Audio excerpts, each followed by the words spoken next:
Hello my dear students, Gayatri Vidya Mandir उच्च माध्यमिक विद्यालय सांचौर जिला जालौर के हमारे ऑनलाइन क्लासेस में आप सभी का एक बार फिर से स्वागत है।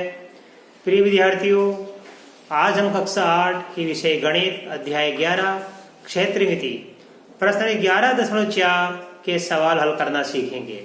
देखो बच्चों, इसका पहला सवाल यह है कि आपके पास एक बेलनाकार टैंक है।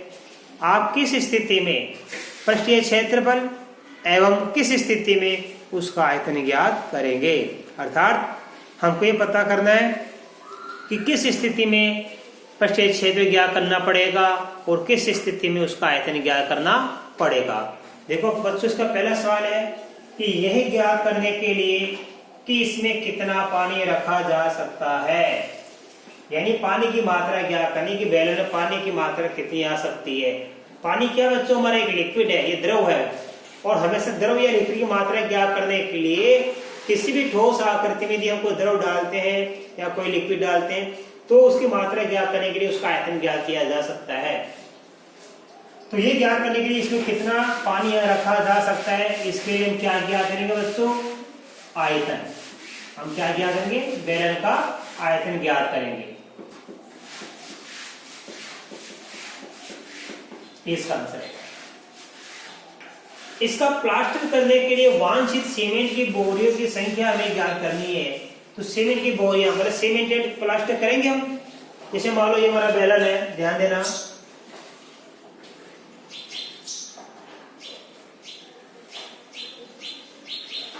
अब मान लो कि यहां से लेके ये एक इतना एरिया अपने सीमेंट में कर दिया, एक बोरी, फिर ये 2 बोरी, ये 3 बोरी, ये 4 बोरी, फिर ये 5, ये 6, ये 7, ये 8, ऐसे ये क्षेत्र। तो इसका मतलब क्या है, ये क्षेत्रफल हो गया। तो इसका प्लास्टर करने के लिए वांछित सीमेंट की बोरी है, प्लास्टर करने के लिए क्या ज्ञात करना पड़ता है बच्चों, इसका पृष्ठीय क्षेत्र ज्ञात करना पड़ता है। इस स्थिति में क्या ज्ञात करेंगे, बेलन का पृष्ठीय क्षेत्रफल।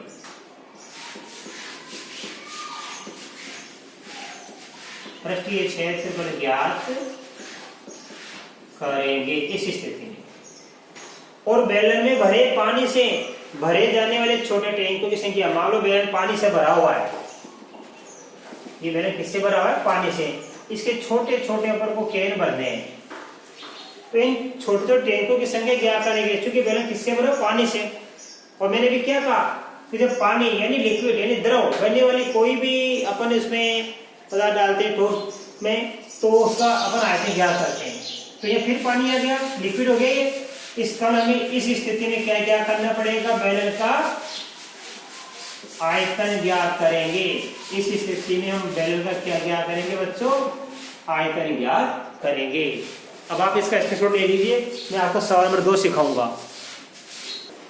देखिए बच्चों, सवाल नंबर 2 हमारे सामने देखो बोर्ड पे 2 बेलन बने हुए हैं। बेलन ए का व्यास 7 सेमी, ऊंचाई 14 सेमी है। बेलन बी का व्यास 14 सेमी और ऊंचाई 7 सेमी है। परिकलन किए बिना क्या आप बता सकते हैं कि इन दोनों में किसका आयतन अधिक होगा। दोनों बेलन का फिर आयतन ज्ञात करते हुए इसका सत्यापन भी कीजिए, जांच कीजिए कि क्या अधिक आयतन वाले बेलन का पृष्ठीय क्षेत्रफल भी अधिक होगा। देखो बच्चों, ये हमारा बेलन ए और ये हमारा बेलन क्या है, बी। हमें पता करना है इसमें से किसका आयतन अधिक होगा। देखिए बच्चों, पहले बिना परिकलन किए हम करेंगे। देखो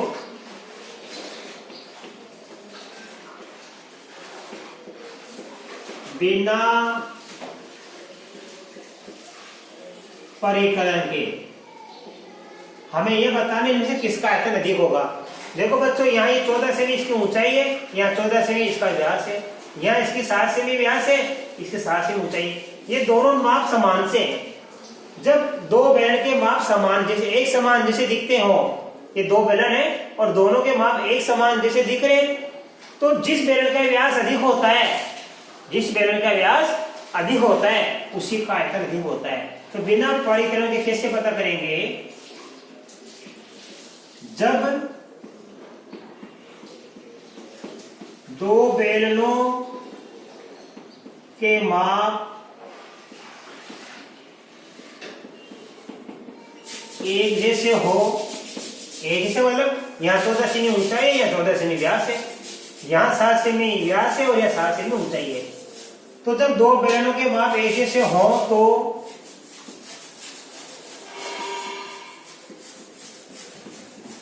अधिक व्यास वाले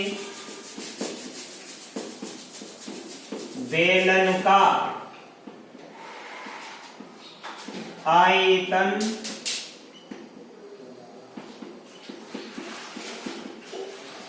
अधिक होता है।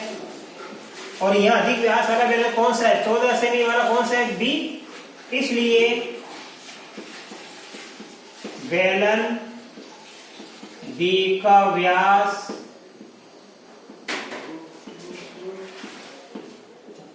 अधिक है, इसलिए बेलन बी का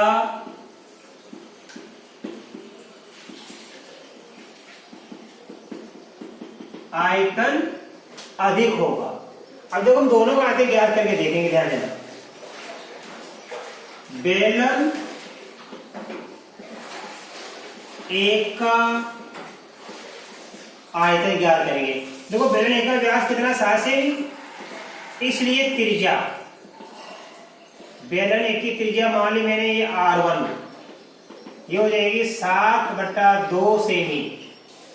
बेलन बी का व्यास 14 सेमी है, इसलिए इसकी त्रिज्या ये R2 लिख दी मैंने, ये हो जाएगी 14/2 बराबर 7 सेमी। अब बेलन एक का आयतन ज्ञात करने का सूत्र लगाएंगे। देखो यहाँ पे वैसे बेलन का आयतन ज्ञात करने का सूत्र होता है πr²h, लेकिन यहाँ पे त्रिज्या क्या लिखेंगे? R1, क्योंकि बेलन एक की हमें त्रिज्या क्या मानी? R1। और ऊंचाई को दिखा दो आप h1, तो यहाँ h1 लिख दो। अब देखो क्या करेंगे हम, पाई का मान 22/7, R1 का मान कितना? 7/2, तो 7/2 का 2 बार लिख दीजिए, इस पाई को ना 2 बार। h1 का मान कितना है? यहाँ पे 14, और यहाँ लिख दीजिए आप सेमी क्यूब। अब देखिए हम लोग काटना सीखो आप, ये आप काट देना, 7 से 7 कैंसिल हो गया, 2 से काट देंगे 11 और 2 से काट देंगे 7, तो ये 11 को 7 से गुणा करेंगे हम 77 और गुणा कर देंगे 7 से, 7 7 49 की 9 80 की 4 49 4 53। तो ये आ गया बेलन एक का आयतन। इधर क्या करेंगे? बेलन बी का आयतन,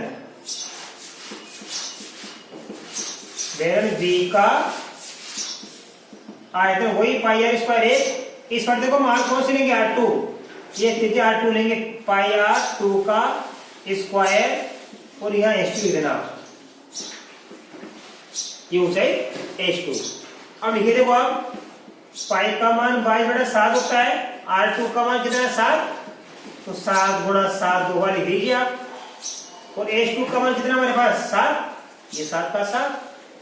अब आप काट दीजिए, 7 से 7 कट गया, यहाँ लिखना आप सेमी क्यूब।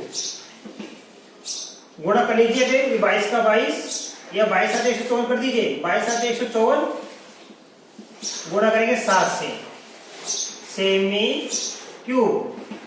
गुणा कर दिए, 7 को 28 की 8 हासिल के 2 7 35 35 तो 37 7 हासिल के 3 7 7 3 जोड़ देंगे 10। तो देखो बच्चों हमने क्या कर लिया, बेलन एक का आयतन आ गया 539 सेमी क्यूब, और बेलन हमारे पास बी का आयतन आ गया 1078 सेमी क्यूब। तो बताइए कौन से बेलन का आयतन अधिक हुआ?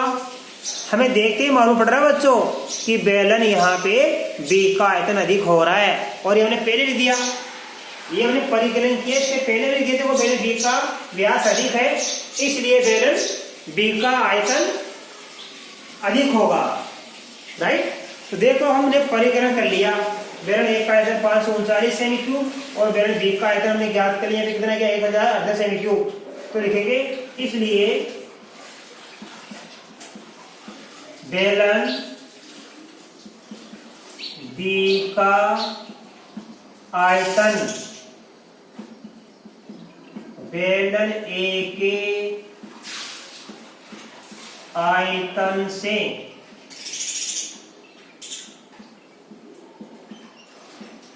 अधिक है।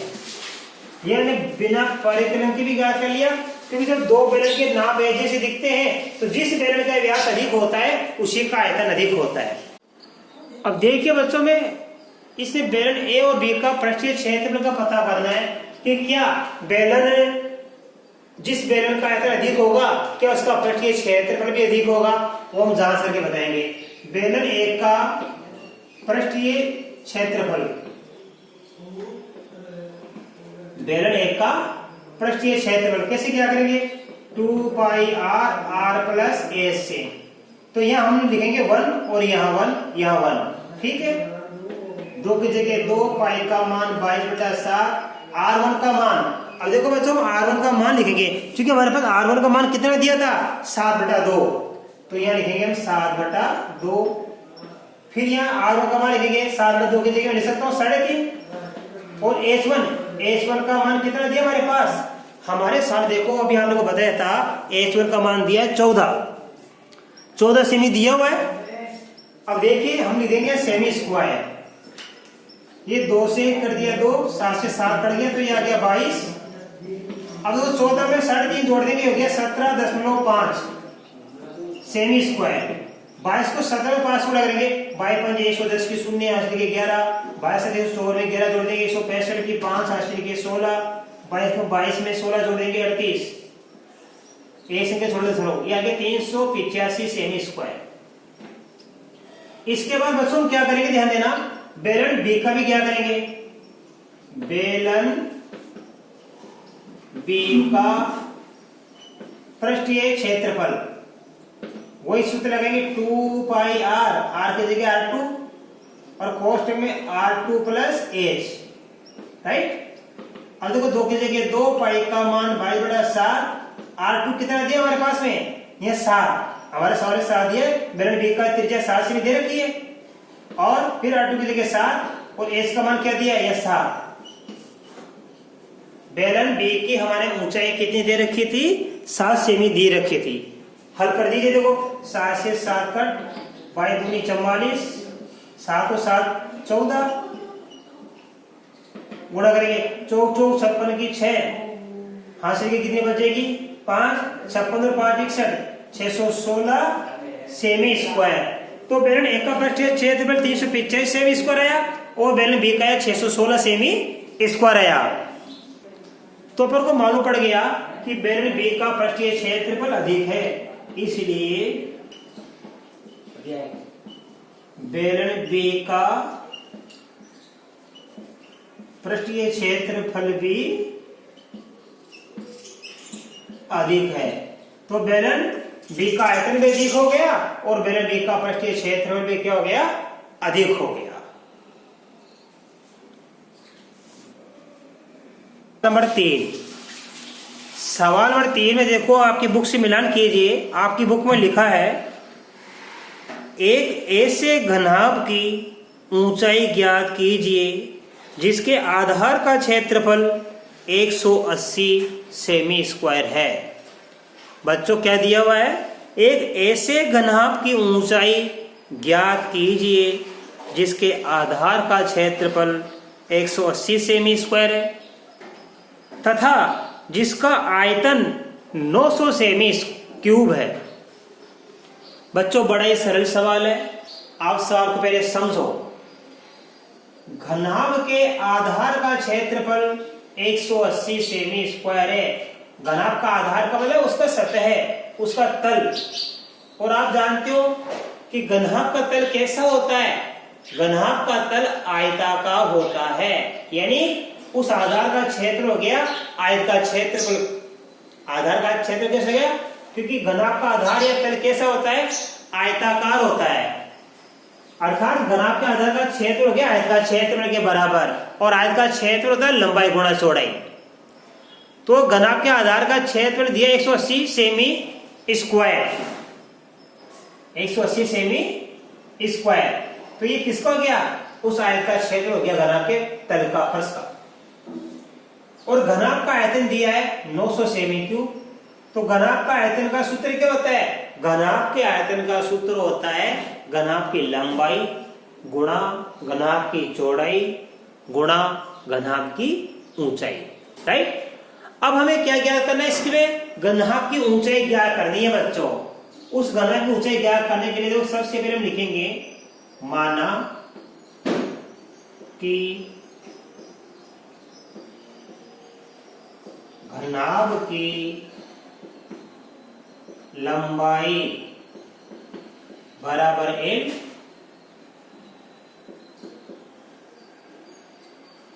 और घनाभ की चौड़ाई बराबर b मान लेंगे हम।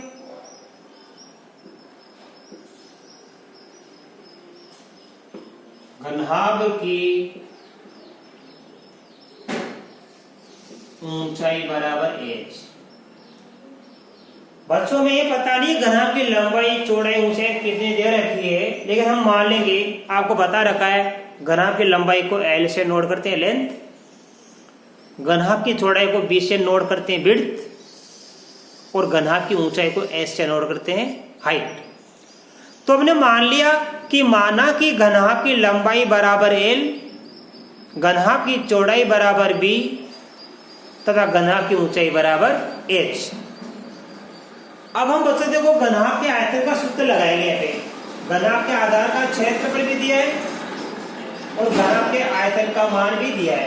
हम सूत्र किसका लगाएंगे, घनाभ के आयतन का। तो देखो कैसे लिखेंगे, इसलिए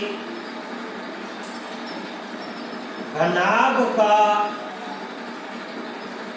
आयतन बराबर लगाएंगे सूत्र a गुणा b गुणा h।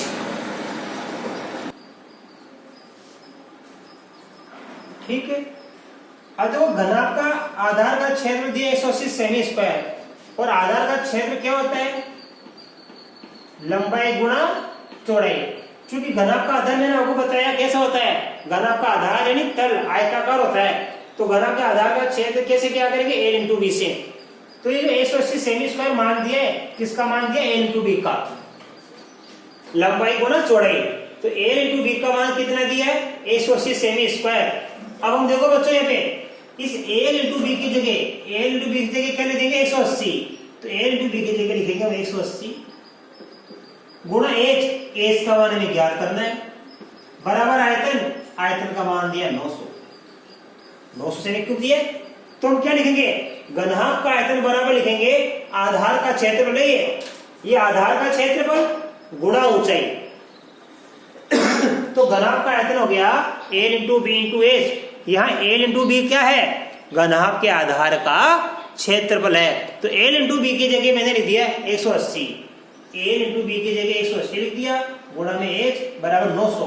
अब देखो h का गुणा 180 से हो रहा है, तो h का मान हमें ज्ञात करना है, तो 900 में भाग देंगे 180 का, और यहाँ लिख देंगे सेमी। h बराबर होगा 900 बटा 180 सेमी। अब काट कर करेंगे, देखो शून्य से शून्य कट गया, 18 एकम 18, 18 पंजे 90, तो h बराबर आ गया 5 सेमी। अर्थात हमें घनाभ की ऊंचाई कितनी प्राप्त होगी, 5 सेमी प्राप्त होगी। तो लिखेंगे अंत में, इसलिए घनाभ की ऊंचाई बराबर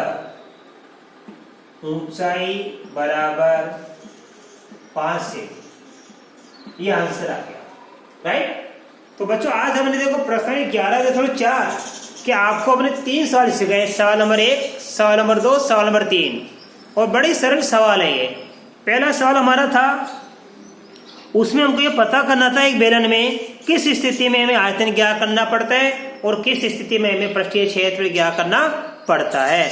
तो बच्चों जब किसी भी ठोस आकृति चाहे बेलन हो, घनो घनाभ हो, उसमें पानी की मात्रा या कोई द्रव या कोई बहने वाली का आयतन ज्ञात करना हो, इसका मतलब समझ जाना हमें आयतन ज्ञात करना पड़ता है।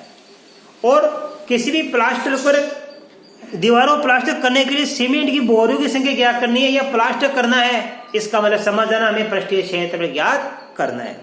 दूसरा सवाल हमने आपको सिखाया कि 2 बेलन दे रखे हैं और दोनों बेलन के माप एक जैसे दिखाई दे रहे हैं। पहले बेलन की ऊंचाई दूसरे बेलन के व्यास के बराबर है, पहले बेलन का व्यास दूसरे बेलन की ऊंचाई के बराबर है, माप एक ही है, लेकिन वो क्या दिखा दिए, ऊंचाई और व्यास में अलग अलग दिखा दिया।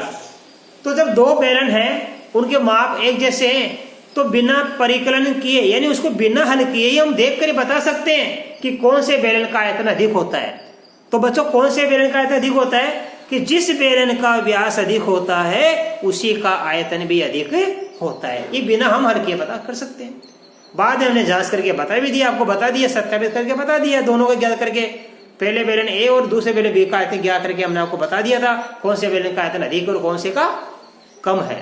राइट। अब देखिए बच्चों, इसके बाद अगले प्रश्न में आपको इसी प्रश्न के आगे के सवाल कल सिखाएंगे। तब तक के लिए धन्यवाद।